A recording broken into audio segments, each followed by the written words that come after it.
Ini nih mobil yang viral pas di Gias 2025 kemarin, BYD Athlon. Dan sekarang kita diberikan kesempatan oleh BYD Motor Indonesia untuk melakukan media test drive.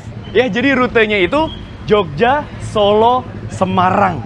Pakai BYD Athlon, mobil listrik city car terbaru dari si BYD. Tapi gimana rasa berkendaranya, impresinya, cocok gak sih dipakai buat di dalam kota dan luar kota? Yuk langsung aja kita berangkat bersama dengan rekan-rekan media lainnya. Kebetulan kita bersama Yola juga dari setir kanan yang lagi megang kamera. Thank you Yol. Terus kemudian juga ada si Reshanto. Dan kita dapat unit ini nih, BYD Athlon yang varian Dynamic. Ya range-nya tuh 300 km. Nyampe lah dari Jogja ke Semarang sih. Ya ke Jogja Semarang tuh paling cuman 150 kilo. Jadi langsung aja yuk kita berangkat. Let's go.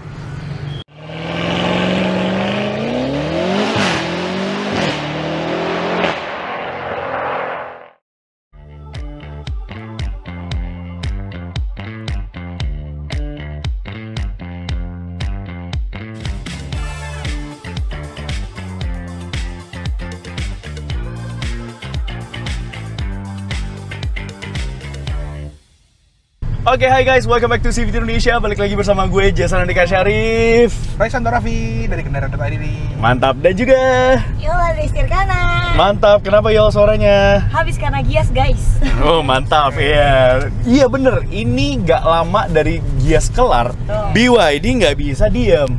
Mereka langsung mengadakan media drive ya. Jadi kita diberikan kesempatan untuk menjajah langsung nih si BYD Athlon yang sempat viral banget di Gias karena rame banget. Pertama rame banget boothnya BYD. Betul. Terus terutama mobil ini dikerubunin dan SPK gila ya. Gila banget ya. Parah banget.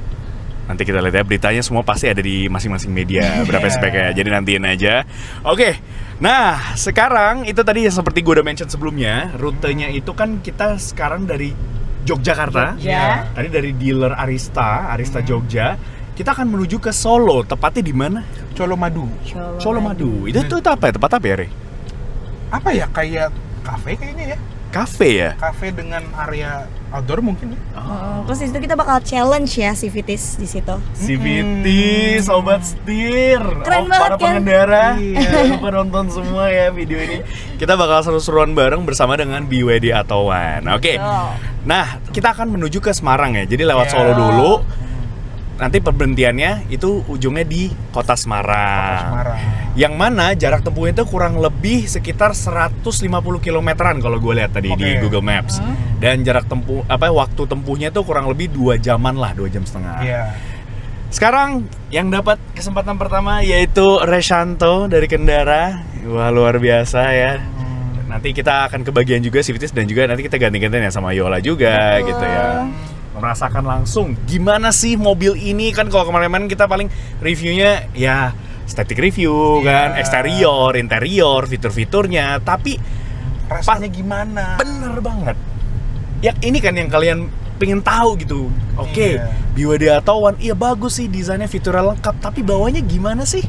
Kita akan ulas lengkap di video kali ini. Ya kan, apalagi ini perjalanan jauh juga.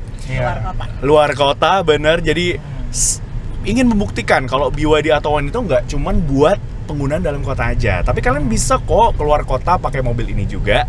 Ya, dan kebetulan kita dapat unit yang varian Dynamic, benar. For information, Athlon itu ada 2 varian, Dynamic seperti unit yang kita sekarang coba dan juga ada yang premium. Bedanya tuh di kapasitas baterai dan juga jarak tempuhnya ya. Betul. Ya, ini kapasitas baterainya itu di 30,08 kWh.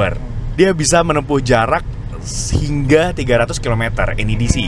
Untuk yang varian ini, jadi cukup banget buat dari Jogja ke Semarang. Kita akan buktikan seberapa enak mobil ini ya. Kita akan share ke kalian dan nanti sisa baterainya berapa sih sampai di Semarang nanti. Oke, stay tune. Oke, Civities, kita lanjut jalan lagi ya. Tadi kita udah menempuh jarak sekitar berapa, Rey? Udah 21,5 km ya menurut odometer ya. Tadi start kita dari showroom Arista Jogja, itu udah di reset odometernya dan kapasitas baterai 100%, dan juga kalau di itu jarak tempuhnya berapa? 300 km. Karena benar, karena sesuai dengan klaimnya dari BYD. Ya, for your information sekali lagi, unit yang lagi kita tes ini yang varian dynamic. Yes. Jadi varian base entry level ya, yang base viral. model ya, yang viral. Yang harganya nggak nyampe 200 juta. Itu dia, 195 juta rupiah on the road Jakarta lebih tepatnya. Dan apakah mobil ini worth it gitu ya, worth the price dengan harga segitu? Kalau menurut kita sih cengli banget, tapi kita belum bisa ngomong banyak karena kita sekarang lagi nyobain langsung gimana sih rasanya. Oke, nah for your information, BYD Athlon ini tersedia dalam 2 varian. Yang pertama itu dynamic ini, dan juga yang premium. Yang membedakan itu pertama di kapasitas baterai dan juga jarak tempuhnya. Nah, yang pertama yang dynamic ini dia punya kapasitas baterai di berapa, Yol? 38,88 kWh. Benar gak? Itu yang premium, benar, yang premium. Yang premium. Yang premium, benar. Oke, kita ngomongin premium dulu. Yang dynamic. Yang dynamic itu di 30,08 kWh. Jarak tempuhnya untuk yang varian dynamic. Dynamic. Ya. 300 km NEDC. Keren. Betul. Betul. Kalau yang premium, Re? 380 km NEDC. Keren. Oke, jadi yang dynamic ini dia bisa menempuh jarak sampai 300 km. Jadi Jogja, Semarang, PP itu harusnya bisa. Harusnya bisa ya, tapi kita akan buktikan aja nanti apakah perlu ngecas lagi. Ya, nantikan terus ya video ini. Sekarang gue mau bahas nih perbedaannya apa sih. Kalau dari eksterior kita sebenarnya udah sempet bahas ya di video sebelumnya, dari sisi eksterior, kemudian interior, fitur-fiturnya gitu ya. Tapi di sini kita akan lebih berfokus pada driving impressionnya dan juga duduk sebagai passenger. Benar, posisi duduk baik dari sisi driver maupun juga passenger depan maupun juga belakang. Nanti minta bantuan ya guys ya, minta testimoninya seperti apa. Ya, tapi kita akan jelasin sedikit aja perbedaannya ya. Selipetan aja langsung antara kedua varian dynamic dan juga yang premium. Nah, yang pertama itu di setirnya. Ya, bahan setirnya. Kalau yang di premium itu bahannya udah leather. Ya, kalau yang ini dia masih bahan plastik gitu ya. Betul, dia masih kayak karet urethane gitu lah ya. Urethane gitu, tapi masih enak digenggam ya, Re? Masih, enak ya? Karena bentuknya sama. Bentuknya sama persis, nggak ada perbedaan. Itu yang pertama. Yang kedua, yaitu untuk pengaturan dari steeringnya. Yang mana kalau yang di varian dynamic ini cuma bisa tilt aja ya. Nggak bisa teleskopik maju mundur. Ya, benar. Kalau yang premium bisa tuh. Bisa maju mundur, atas bawah gitu ya bisa. Lalu yang ketiga, yaitu di pengaturan kursinya. Yes, yang di sini manual. Ya, kalau sesi driver, kalau yang di premium itu udah elektrik ya pengaturannya dan six way. Jadi bahkan bisa mengatur height adjuster, benar. Kalau yang di dynamic belum bisa ya, Re ya. Dan masih manual lagi pengaturannya gitu. Bahannya masih sama-sama kulit, enak juga, empuk gitu ya, leather, dan kombinasi warnanya tuh interior tuh abu-abu sama warna hitam ya guys ya. Betul. Iya, gitu. Dia kayak ala-ala sport seats gitu ya. Yang perbedaan yang lain yaitu di sini nih di konsol tengahnya. Kalau yang di varian premium itu ada wireless charger. Betul. Sedangkan kalau yang di dynamic belum ada. Terus sisanya apa lagi guys ya? Kayaknya itu aja sih perbedaannya. Kalau nggak salah airbag sih. Oh, airbags. Oh iya benar. Di sini 4. Kalau yang di ini premium 6 ya. 6 airbags ya. Tapi sisanya sama ya. Kalian masih mendapatkan sebuah head unit yang berukuran 10 inci. Dia sudah support wireless dan wired Apple CarPlay maupun juga Android Auto. Instrumen clusternya berukuran 7 inci. Pokoknya sama ya, pengontrolan AC itu sama semua gitu ya.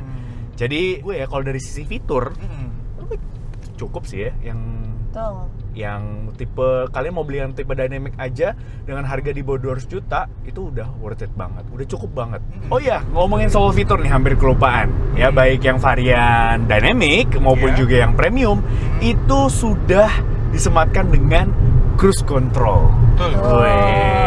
Walaupun belum adaptive cruise control ya, Ria. Tapi it's nice to have lah. Maksudnya dengan yang varian bawah aja kalian udah dapat cruise control yang berguna. Misalnya kita lagi di jalan tol ya kan, lagi kalian mau traveling gitu ya. Healing staycation lucu-lucu gitu ya. Weekend staycation. Bener, di jalan tol gitu ya, mau pakai cruise control itu cukup membantu lah, lumayan membantu. Oke, itu tadi kita udah bicara soal fiturnya. Sekarang kita bicara soal desain eksteriornya. Oke. Ya, desain eksteriornya. Nah, baik yang varian dynamic maupun yang premium, eksteriornya sami mawon. Iya, bener-bener nggak ada perbedaan sama sekali dari sisi eksteriornya. Iya. Ya, mulai dari depannya dia sama-sama pakai lampu yang udah LED projector. Di kelas City Car udah pakai LED projector. Bilet. Lalu dia juga punya DRL LED yang 2 garis gitu ya, tiap-tiap kayak cakaran gitu. Dan yang mana banyak orang tuh bilang mobil ini tuh terinspirasi dari salah satu brand supercar. Soalnya desainernya sama. Karena desainernya sama. Iya, Wolfgang Egger. Benar. Itu dari tampang depannya, lalu kemudian juga dia kayak ada kumis ya, Re. Di kumisnya Re juga. Yang sebenarnya itu nggak cuma buat styling aja, ada fungsinya. Itu sebagai pemecah angin atau windbreaker. Betul. Ya, jadi menambah aerodinamis lah dari mobil ini gitu. Oke, itu dari depannya. Kalau sampingnya, nah bicara soal dimensinya itu sebenarnya dia emang masuknya dalam kelas city car, makanya dia compact banget. Panjangnya itu cuma di kisaran 3,9 meteran. Jadi enak banget buat kalian manuver dalam kota, jalan-jalan sempit, gang-gang tikus gitu ya. Aman pakai mobil ini gitu ya. Lalu kemudian juga desain velgnya keren ya, baik yang varian dynamic maupun premium itu sama persis velgnya. Terus ini juga ada detail lucu loh kalau lo perhatiin dari sampingnya. Apa tuh? Oh, yang ini ya, yang grafir bahasa Hancenya itu ya? Bener, ada Hance, ada Hance sama pinginnya. Oke. Jadi apa? Tulisannya tuh kalau nggak salah Blade Battery ya? Blade Battery ya. Jadi ada Easter egg juga di mobil ini yang unik ya. Lalu kemudian dari desain belakangnya jujur dari semua sisi gue paling suka tuh kalau menurut gue itu di belakangnya. Desain belakangnya. Karena striking banget gitu, dengan lampu LED-nya yang menyambung dari kiri ke kanan, walaupun untuk lampu sennya itu dia masih pakai bohlam biasa. Iya. Nah, gue mau nanya sama kalian nih guys, kalian berdua dulu kali ya. Boleh overall rating dari desain eksterior si BYD Athlon ini. From 0 to 10, 1 to 10. Oke, gue mau ngasih 8 karena menurut gue BYD Athlon ini proporsional ya. Dari depan sampai ke belakangnya enggak kayak lucu aja gitu, kecil, pas dari depan ke belakangnya, nggak ada yang kegedean, nggak ada yang kecilan, semuanya proporsional. Lucu banget, bantet gitu loh dia, jadi gemes banget, tapi gemes-gemes gitu tapi tetap ganteng ya. Karena dia banyak kayak siapa tuh Yol, gemes-gemes tapi ganteng tuh kayak siapa? Adalah pokoknya, nggak perlu tahu ya. Sekarang, Reshanto dari Kendara, silakan memberikan nilai. Kalau gue ini agak spesifik nih, Jess. Kenapa? Gue harus warnanya dulu. Sesuaiin warna. Oke, benar. Jadi kalau warna yang Sprout Green ya, warna hero colornya, gue kasih 9,5 sih. Kenapa? Karena apa ya, tampilannya tuh jadi lebih striking, yang agak pick me sih emang ya. Karena warnanya ngejelek banget kan. Cocok buat para pick me. Iya, para Gen Z gitu ya. Pasti suka banget warna yang orang lu pasti lihat lah kalau lu pakai yang Sprout Green gitu. Head turner gitu lah. Head turner kayak, attention seeker gitu. ya. Lihat gue gitu kan. Sedangkan kalau yang warna-warna monoton lain kan dia 3 warnanya. Benar. Ada Sprout Green, ada hitam, ada putih susu. Yes. Putih susunya cukup netral, buat gue sih 8,5 udah oke. Tapi kalau yang hitam menurut gue sih terlalu bland. Jadi mungkin 7 kali ya. 7, tapi itu udah oke sih. Udah oke memang. Iya. Tapi buat yang pengen apa ya kayaknya, buat yang pengen mobil yang subtle kali ya. Bener. Kalau menurut gue yang warna hitam tuh lebih cocok buat kaum gue, gen milenial bro. Milenial. Bukan kaum, jangan salah. Bukan kaum, gen milenial yang udah mulai, yang lo bilang tadi mulai subtle, pengen yang kayak udahlah gue udah lewat masanya kok. Bener. Udah gue kalem aja lah di jalan deh gitu kan. Make sense. Kalau kalian kan para Gen Z, kebetulan gue milenial sendiri nih. Waduh. Ini para Gen Z ini emang sukanya warnanya yang kayak striking, yang kayak menyala gitu. Menyala mobilku gitu. Iya. Jadi tapi terlepas dari semua warnanya, gue akan memberikan nilai 8,5 buat overall exterior desainnya ya. Oke, bagus banget. Kalian mesti lihat langsung wujud aslinya ya. Raba-raba juga boleh. Kalau bisa test drive. Iya, cobain deh. Harus cobain. Dan cobainnya jalan tol. Bener yang banget. gak rata. Iya. Oke, mobil ini city car, tapi cobain di jalan tol juga. Iya, bener banget. Spotness-nya tuh juga enak gitu loh. Sempurnanya tuh baru berasa di tol. Oke, tadi kebetulan kita udah keluar dari tol ya. Iya, ini kebetulan kita udah keluar tol. Tapi tadi selama di tol gimana, Re? Lu impressionnya kalau gue boleh nanya nih? Nah, ini berasa mahal sih. Berasa mahal karena biasanya mobil city car gini kan, oke, dia dibikin empuk supaya di dalam kotanya, ya dalam kota kan banyak sambungan got gitu misalnya, atau jalanan yang jelek gitu. Dibikin empuk supaya di dalam kotanya nyaman. Tapi ketika masuk tol, jadinya terlalu limbung, malah terlalu mental-mentul, bikin mabok. Yes. Nah, ini dia sedikit lebih keras. Mungkin siapa yang udah pernah test drive di Gias? Aku. Nah, gimana kalau waktu di tempat test drive Gias? Karena di Gias tuh posisi tidurnya yang dibuat tuh gede banget ya guys ya. Agak nggak manusiawi tapi ternyata tetap nyaman sih, tetap bener. Enak ya. Oh iya, bener. Jadi kalau menurut gue itu suspensi itu memang dia cenderung stiff. Tapi stiff itu nggak sampai yang bikin lu nggak nyaman, bikin lu mental-mentul. Apalagi tadi kita lewat jalan tol yang beton semua. Iya, jalan tol luar kota ya. Luar kota gitu ya. Antar kota, tapi mobil itu masih anteng gitu. Iya, padahal tadi Ray juga lumayan high speed, dia di 105 km per jam. Yang mana top speed dari mobil ini tuh diklaim di 130 km per jam. Kalau lu di mode normal maupun juga sport ya. Kalau di eco mentok di 105 aja. Tapi itu udah lebih dari cukup buat sebuah city car. Lalu kemudian juga nyaman tadi lewatin di jalan tol, beton. Peredaman yang gue miss. Iya, peredamannya sih wow. Iya. Gak berasa kayak lagi di tol beton. Yes, biasanya kan gitu kan ya. Road noise kerasa banget, suara angin juga lumayan di kecepatan 100 km per jam. Tapi dia peredamannya bagus banget, senyap masih oke banget. Dia juga stabil. Itu yang gue amazed juga dari mobil ini. Dia compact, kecil. Biasanya kalau dilewatin truk-truk gitu ya. Truk ya. Gitu kan. Mobil bisa mobil gitu. Ini enggak, mobilnya tetap stabil di kecepatan tinggi dan enggak goyang-goyang, jejek gitu mobilnya. By the way, gue belum nanya lu, Yol. Apa? Gimana rasanya duduk di belakang? Oke, sebagai rasa passenger duduk di baris kedua. belakang nyaman banget, yang jelas meskipun dari luar itu dimensinya kompak, kecil, bantet banget. Iya. Sorry ada intermezzo tadi. Bantet banget kan dari luar, kayak belakangnya flat banget, tapi ternyata di belakang masih nyaman banget, guys. Nggak komplain kalau disuruh duduk di row kedua juga, meskipun host road trip jauh kayak kita hari ini ya. Pasti duduknya juga enak banget, nggak yang tegak banget. Dia tuh cukup rebah juga. Dia juga udah full leather sama kayak depan, empuk juga untuk joknya, jadi masih super nyaman banget kalau duduk di belakang. Kita lanjut lagi. Bentar lagi kita udah mau nyampe ya? Iya, ini udah di Adi Sumarmo nih. Adi Sumarmo ya, kita udah di Solo, kota Surakarta ya. Oke, stay tune. Oke, Sifties, akhirnya sampai juga kita di kota Solo atau Surakarta, tepatnya di The Colomadu. Ya, di sini kita akan melakukan berbagai aktivitas seru. Salah satunya adalah agility test. Wah, nanti kita akan slalom dan juga akan berakselerasi juga dengan mobil ini. Woi, gitu. Oh enggak. Anyway, kita mau update dulu nih. Sisa baterai dan juga range-nya, dan kita udah menempuh jarak sekitar 69,5 km dan sisa baterainya berapa ya? 75%. Masih oke banget, dan sisa range-nya 224 km. Masih jauh, masih lebih dari cukup untuk sampai ke kota Semarang gitu ya. Jadi ini apa nih? Hitung-hitungan boleh. Iya. Berarti kan 25% ya baterainya habis. Benar.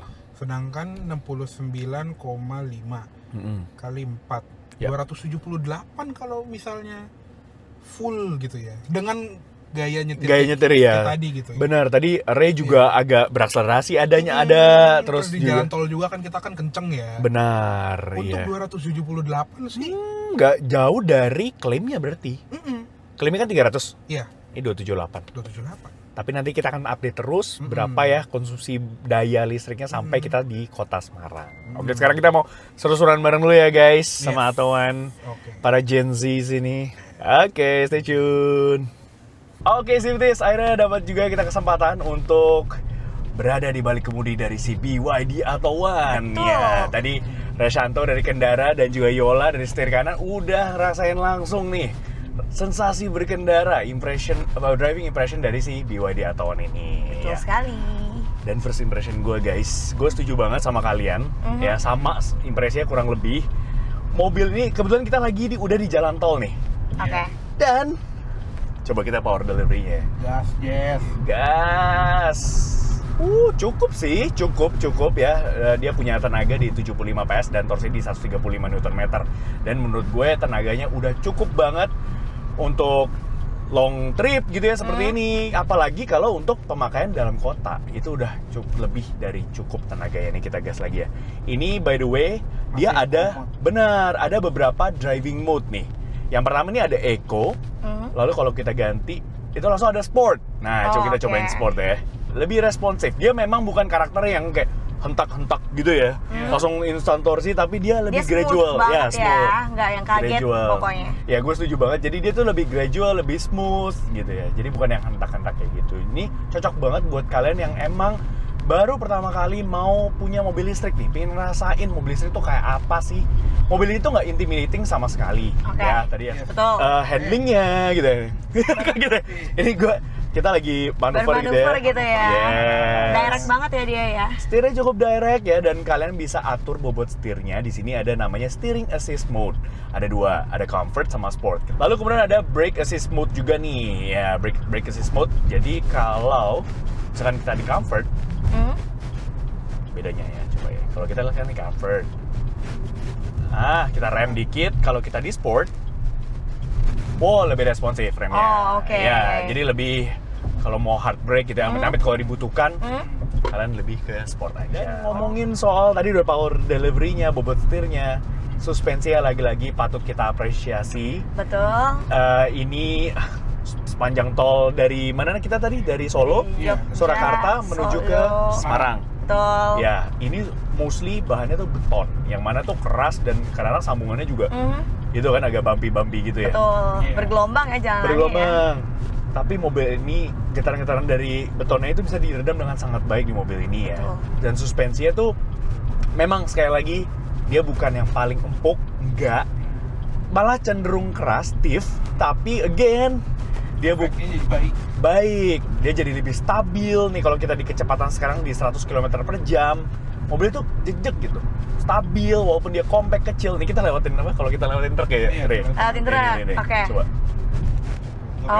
Nggak goyang mobilnya ya? Iya, biasanya kan angin gitu kan. Kayak mau terbang ya mobilnya ya? Enggak, di BYD Atauan enggak sama aman sekali. Banget. Aman banget. Yes. Kalau kalian mau pakai mobil ini buat dalam kota, enak banget karena dia compact, bobot setirnya juga ringan, manuver dalam gang-gang kecil gitu ya, gang tikus, masih enak. Kalian mau pakai berpergian keluar kota kayak gini juga masih nyaman. Ya, mobilnya tuh walaupun kecil tapi mantep gitu. Stabil di kecepatan tinggi, keren. Pokoknya overall driving impression dari si BYD Atauan ini surprisingly mobilnya enak loh guys. Kalian mesti cobain sendiri, test drive langsung mobilnya ya. Kalau mungkin kalian yang bener sih bang, mobil harga segitu masa enak gitu kan, di bawah 200 juta. Kalian mesti cobain deh, buktikan kalau kita salah. Oke? Ya, dan kalau saran gue ya cukup lah beli yang varian dynamic menurut gue ya. Udah lebih dari cukup. Kalian udah dapat fitur essential, semua itu bisa kalian dapatkan. Betul. Ya paling kalian nggak dapat wireless charging, terus electric seats, pengaturan posisi driver gitu ya. Minor, bener. Bukan yang harus punya gitu, bener. Tapi kalau kalian mau yang lebih jauh gitu, yang lebih gede, range-nya fitur lebih lengkap. Bener, peduli banget sama range dan fiturnya lebih lengkap. Menurut ya bisa lah kalian pertimbangan yang varian premiumnya. Masing-masing itu dibanderol dengan harga. Kalau yang varian premium di 235 juta rupiah ya. Betul. On the road Jakarta. Kalau yang dynamic itu harganya di bawah 200 juta guys. Cuman di 195 juta rupiah on the road Jakarta. Dan menurut coba mulai dari Ray, kalau dengan harganya, dengan fitur dan driving impression yang dikasih, menurut lu gimana mobil ini Atauan? Kalau menurut gue sih ini overkill ya. Overkill ya? Maksudnya ya tadi ya, dia dengan kelengkapan kayak gini aja yang tipe dynamic ini ya, untuk di bawah 200 juta sih itu, wah ini serius nih harganya segini. Iya, oke. Thank you Ray. Kalau Yola, menurut Yola gimana Yol? Menurut gue dengan harga segitu overall worth to buy banget. karena gue sendiri kayak gue akan beli kalau gue ada duitnya gitu loh. Amin. Ya, jadi kayak seru banget pakai mobilnya, nyaman banget, mobilnya kecil, kompak, enak banget saat di Jakarta yang macet banget tentunya. Jadi kayak pokoknya mobil ini cocok banget deh buat mobil pertama kalian. CVTs. CVTs. Gak apa-apa, sobat setir gak apa-apa. Oh, sobat setir ya, pokoknya. Sobat setir yang nonton mungkin ada juga di sini ya. Biasanya nonton setir kanan kendara juga nonton CVT gitu ya? dan sebaliknya Emang gitu kita kan ya. suka ganti-gantian viewers gitu ya. Iya, gue setuju sama kalian berdua. Mobil ini worth it banget, worth to buy. Kalian bisa coba langsung. Cocok buat kalian yang first EV user, yang baru mau coba mobil listrik, ataupun first car buyer sekalipun. Kalian pertama kali punya mobil. Bener. Dan apalagi sangat budget concern banget. Karena memang operational cost dari mobil listrik itu bisa, gue jujur gue sebagai pengguna mobil listrik dan jauh lebih efisien jika dibandingkan dengan mobil ICE atau internal combustion engine ya, mobil bensin biasa gitu. Jadi boleh banget kalian pertimbangkan ya si BYD Atauan ini. Oke, kita sekarang udah di tol ya, kita udah menuju ke kota Semarang. Nanti kita akan dinner, sorry banget ini udah kondisinya udah gelap. Tapi nanti kita akan update lagi sampai Semarang itu sisa baterainya berapa sih dan sisa jarak tempuhnya. Oke? So, stay tune. Oke, Civities, akhirnya sampai juga kita di kota Semarang. Wah, yeay. Tepatnya kita lagi ada di layang-layang kitchen. Ya, jadi sebelum kita ke tempat penginapan, beristirahat, kita dinner dulu bareng sama rekan-rekan media lain dan juga BYD Motor Indonesia. Luar biasa banget intinya experience-nya. Oke, sekarang kita mau update nih sisa baterainya. Menurut MID, sisa baterai itu di 35%. Dan untuk sisa range-nya itu di 106 km. Dan kalau kita lihat rata-rata average untuk konsumsi daya listriknya itu di 8,3 kWh per 100 km. Nah, kalau kita hitung nih, bisa 100 dibagi 8,3 itu di kisaran 12 km per kWh. 12 km per kWh. Kalau kita kalikan dengan kapasitas baterainya di 30,08 kWh, itu dia bisa menempuh jarak 360-an ya. 362 km. Berarti dia underclaim. Iya. Jatuhnya kan? Jadi irit banget ya mobilnya ya. Dan kita surprise banget ya, karena dari tadi kan dari Solo ke Semarang itu banyak jalan tol. Betul. Ya, mungkin karena faktor itu juga banyak hilly juga kan, tol. Ya. Benar. Jadi memanfaatkan regenerative braking-nya. Karena ini ya kalau jadi MID-nya itu kan dia ada yang ngitung terus, ada yang pas 50 km. Iya. Jadi 50 km terakhir sebelum nyampe Semarang kayaknya dia irit karena turunan banyak. Turunan regen braking-nya nyala terus. Benar. Karena kalau dihitung by trip A dan sisa range, sebetulnya overclaim. Karena 160 kilo trip kita dari dari Jogja, sisanya 106, berarti 266. Yes, benar. 266 kilo. Kan kalau benar. Iya, 266. Tapi kan 266, tapi kan masih ada sisa baterai. Kalau kita ngitungnya base by trip, itu ngomongnya overclaim. Oke, benar. Berdasarkan 50 km terakhir, hitungannya jadi underclaim. Jadi bisa disesuaikan lah. Anyway, pokoknya intinya adalah mobilnya gimana guys? Nyaman banget, gua ngantuk sih jujur. Bahkan bisa tidur ya? Nyaman itu di belakang. Iya, Rey sampai bisa hampir tertidur, tapi karena lapar tidak bisa ya Rey? Yola, gimana Yol? Menurut lo overall mobilnya? Overall nyaman banget pastinya. Mau di belakang, mau depan, mau nyetir, semuanya enak banget. Yes, benar banget. Dan bisa gue bilang kalau gue pribadi mobil ini tuh hampir tick all the boxes lah. Masa worth the money. Untuk harganya lo dapat fitur yang essential gitu ya. Bukan yang fancy gitu, enggak. Fitur-fitur canggih banget, enggak. Tapi udah cukup banget mobil ini. Desainnya juga cakep. Tapi again, desain kan selera lah ya. Dan yang terpenting adalah mobil ini surprisingly nyaman. Itu sih satu kata, nyaman dan stabil. Untuk perjalanan jauh sekalipun. Apalagi dalam kota, enak, mobilnya compact, ringan, setirnya satset, bener. Itu aja Civities. CVT Trip kali ini bersama dengan BYD Atauan. Jangan lupa like video ini, subscribe ke YouTube channel kami CVT Indonesia, dan Mungkin kalau ada yang mau pesan-pesan, boleh. setir kanan juga Setir kanan boleh. boleh nonton ke setir kanan, jangan lupa follow dan subscribe juga tentunya. Keren, dan juga Mas Edi. Kendara. Kendara, dan Rishanto pribadi juga. Yes. Keren ya. Dan main-main juga ke Instagram kita masing-masing ya, Safety Indonesia, kemudian ada setir kanan dan juga ada berkendara. Keren banget. Oke, thank you for watching Civities. Pokoknya intinya kalian bisa nyobain mobil ini sih. Harus. Ya. Oke, thank you. Stay tune. Dah. Bye.